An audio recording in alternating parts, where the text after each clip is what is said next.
Assalamualaikum warahmatullahi wabarakatuh. Halo anak-anak kelas 6. Apa kabar kalian hari ini? Dimanapun kalian berada, Bu Devi berharap kalian sehat selalu. Hari ini kita akan belajar materi pada tema 1, subtema 1, pembelajaran 1. Sebelum kita belajar bersama, Bu Devi akan menyebutkan tujuan pembelajaran yang akan kita capai pada hari ini. Yang pertama, siswa dapat menemukan ide pokok dan informasi penting dalam bacaan serta menyajikannya dalam bentuk diagram. 2. Siswa dapat mengembangkan ide pokok menjadi tulisan menggunakan bahasa sendiri secara rinci. 3. Siswa dapat mengidentifikasi perkembangbiakan generatif melalui gambar. 4. Siswa dapat menemukan persamaan dan perbedaan karakteristik dua negara ASEAN terkait kondisi sosial budayanya. Baiklah anak-anak, langsung saja kita masuk pada materi kita yang pertama. Coba perhatikan berbagai tumbuhan di sekitarmu. Apa manfaat tumbuhan bagi kehidupan? Untuk menjawab pertanyaan dari Bu Devi, silakan kalian perhatikan gambar berikut. Dalam gambar tersebut, terlihat bahwa manusia dan hewan memanfaatkan tumbuhan sebagai bahan pangan. Jadi, tumbuhan merupakan sumber kehidupan bagi makhluk hidup. Lalu, adakah manfaat lain yang bisa diperoleh manusia dari tumbuhan? Bu Devi akan menjelaskannya pada kalian. Manfaat tumbuhan bagi manusia. Yang pertama, sebagai sumber energi. 2. Sebagai sumber vitamin untuk kesehatan. 3.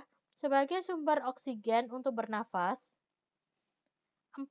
Sebagai pengikat air tanah. 5. Sebagai peneduh dan memperindah kehidupan yang ada di bumi. Setelah kalian belajar tentang manfaat tumbuhan bagi kehidupan, sekarang kita akan belajar tentang perkembangbiakan tumbuhan. Perkembangbiakan tumbuhan yang akan kita pelajari adalah perkembangbiakan tumbuhan jagung. Jagung merupakan salah satu tanaman yang dijadikan bahan makanan pokok di berbagai negara, salah satunya di Indonesia. Jagung juga merupakan sumber karbohidrat yang diperlukan oleh tubuh. Agar bisa tumbuh, petani biasanya menanam biji jagung setelah 3-4 hari. Bakal jagung akan tumbuh dan muncul di permukaan tanah. Setelah bakal jagung tumbuh, bakal jagung akan terus tumbuh berkembang hingga 3-3,5 bulan jagung siap dipanen oleh petani. Buah jagung yang berupa tongkol pada mulanya berbentuk sekuntum bunga. Bunga jagung memiliki helai-helai rambut pada bagian ujungnya. Pada helai tersebut terdapat tepung sari. Tepung sari yang tertiup angin akan jatuh sebagian besar di kepala putik, di bagian bawah bunga pada pohon jagung yang lain. Saat itulah terjadi pembuahan. Setelah terjadi pembuahan, bunga jagung akan terus berkembang menjadi buah jagung. Agar kalian semakin memahami materi yang sudah Bu Devi sampaikan, bukalah buku tema 1 pada halaman 2. Terdapat bacaan dengan judul Bagaimana Jagung Berkembang Biak. Bacalah teks tersebut sampai dengan halaman 3. Tulislah ide pokok dan informasi penting dalam bacaan tersebut dengan mengisi diagram berikut ini. Seperti yang sudah Bu Devi jelaskan sebelumnya, tentang perkembangbiakan jagung, perkembangbiakan tersebut disebut sebagai perkembangbiakan generatif atau perkembangbiakan secara kawin. Perkembangbiakan generatif atau perkembangan biakan secara kawin adalah perkembangbiakan yang terjadi melalui proses penyebukan dan pembuahan.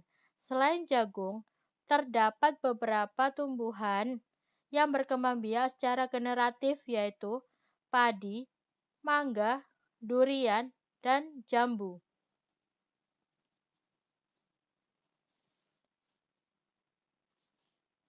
Kemudian tugas kalian adalah yang pertama, amatilah lingkungan di sekitarmu. Temukan satu tumbuhan yang sedang berbunga. 2. Gambarkanlah bagian-bagian bunga tersebut. 3. Tuliskan bagaimana cara penyerbukannya pada kolom yang tersedia pada buku tema 1 halaman 6. Bunga yang indah dan cantik tidak hanya mekar di negara kita Indonesia, melainkan bisa mekar dan tumbuh di negara-negara tetangga kita. Hal tersebut dikarenakan kita berada dalam kondisi geografis yang hampir sama, sehingga bunga yang tumbuh tidak jauh berbeda. Sebagai contohnya adalah bunga sepatu. Bunga sepatu bisa tumbuh di negara Indonesia dan di negara Malaysia. Di Indonesia, bunga sepatu bisa digunakan sebagai bahan pewarna.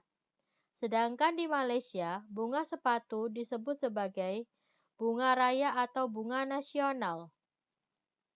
Yang kedua, yaitu bunga Kamboja.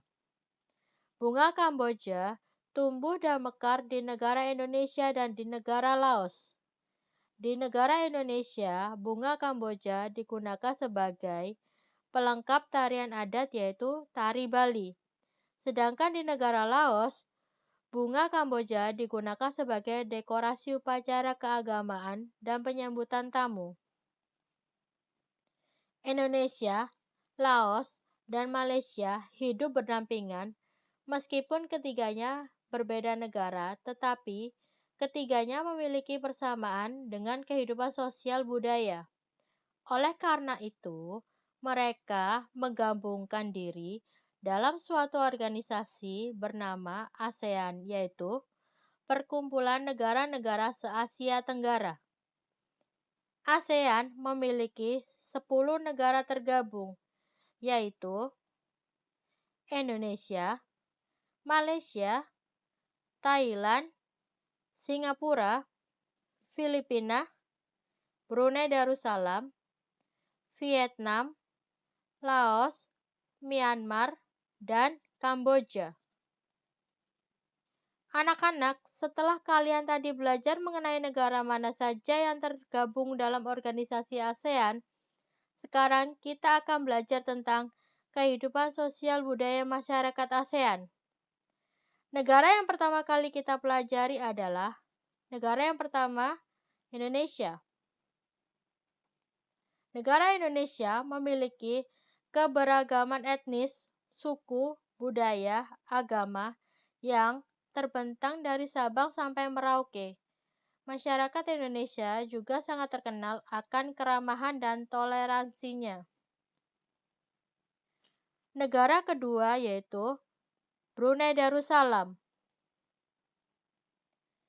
Di negara Brunei Darussalam terdapat Kampung Anyer atau Kampung Terapung di Brunei. Mayoritas penduduknya adalah orang Melayu.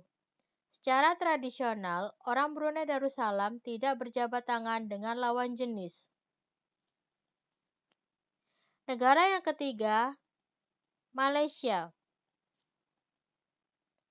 Negara Malaysia memiliki patung Dewa Murungga yang berukuran 42,7 meter yang terletak di Batu Chef.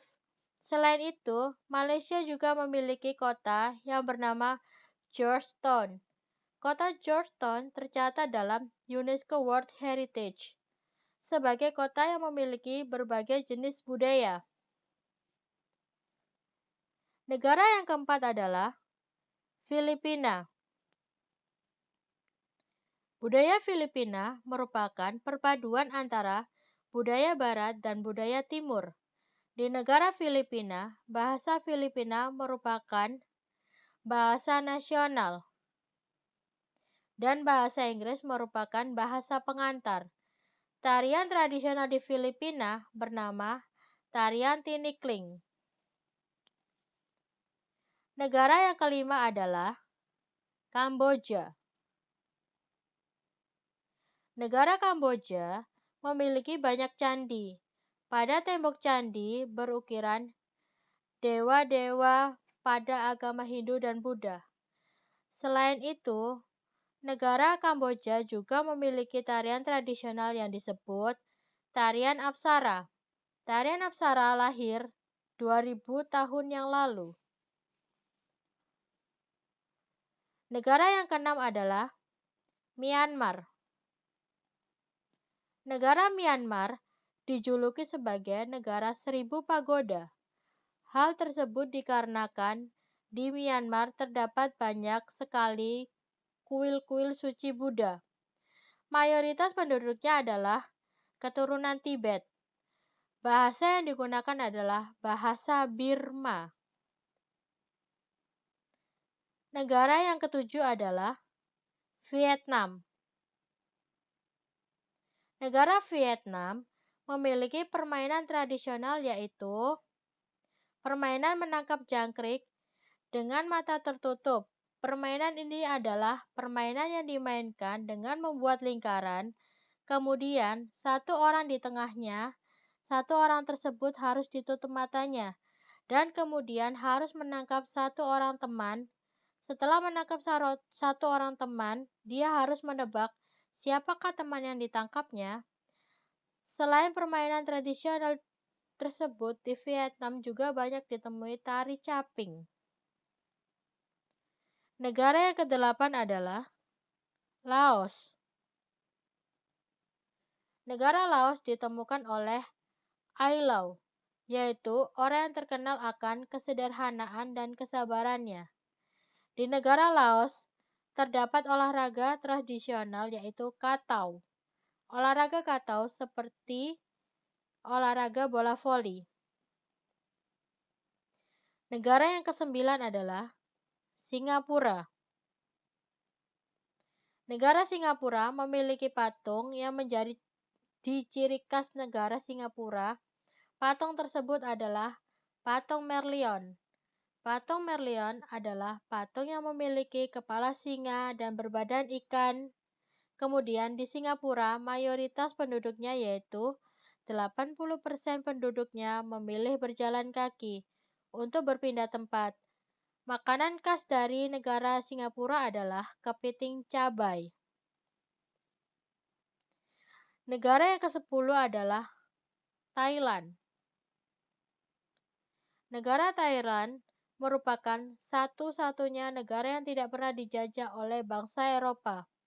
Di negara Thailand, kepala merupakan bagian tubuh yang dihormati, sehingga tidak ada satu orang pun yang berani memegang kepala sekalipun itu kepala anak-anak.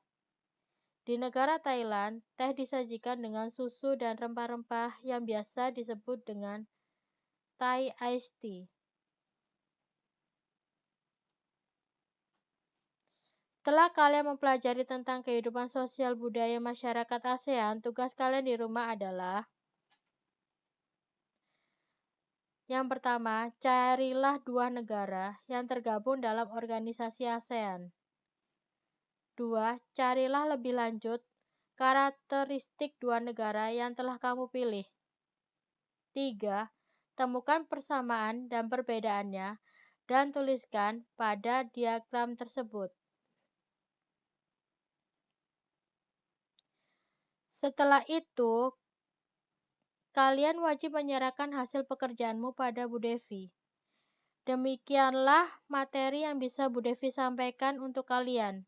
Semoga materi yang Bu Devi sampaikan dapat bermanfaat untuk kalian. Akhir kata, wassalamualaikum warahmatullahi wabarakatuh. Sampai jumpa kembali anak-anak.